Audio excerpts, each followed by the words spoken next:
Maintenant, on va corriger un exercice. Alors, exercice, soit E est un espace métrique compact. Métrique, c'est pareil, alors c'est bien. Alors, f, une fonction continue bijective, montrer que f-1 est continue. Alors, essayez de réfléchir avant de répondre. C'est très important de réfléchir. Alors, réponse. Réponse. Alors, pour montrer que f-1 est continue, ça revient à dire que montrer que l'image réciproque d'un fermé, c'est un fermé, ou bien l'image réciproque d'un ouvert, c'est un ouvert. Alors, ça dépend. Alors, qu'est-ce qu'on va faire? Alors, on a la fonction f-1, c'est une application de f dans E. Ici, on travaille dans un compact.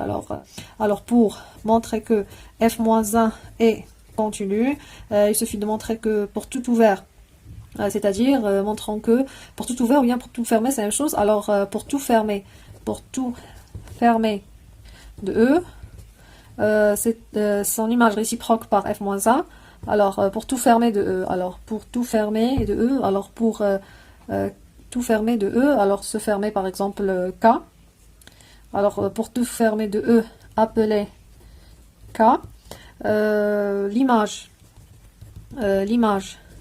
réciproque de K par f-1 est infermée. Alors, s'il arrive à montrer ça, alors c'est fini. Alors, soit K infermé de l'image réciproque d'un fermé, c'est un fermé.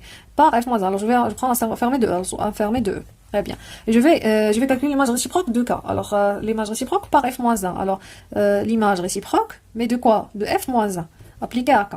Et on sait que ça, c'est exactement f-1 de f-1, c'est f de K. Or, K, c'est un fermé.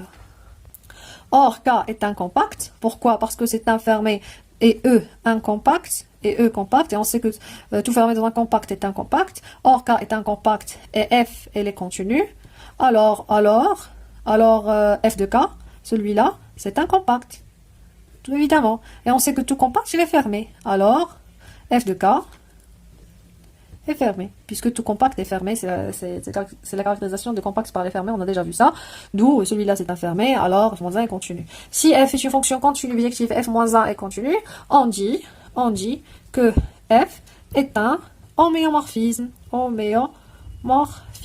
Et ça sera le sujet de l'un des vidéos suivantes. On va parler de homéomorphisme, ça veut dire quoi, et ses propriétés. Merci pour votre attention. On a vu cette caractérisation qui est très importante, qui dit dans un compact, toute fonction continue bijective est un homéomorphisme.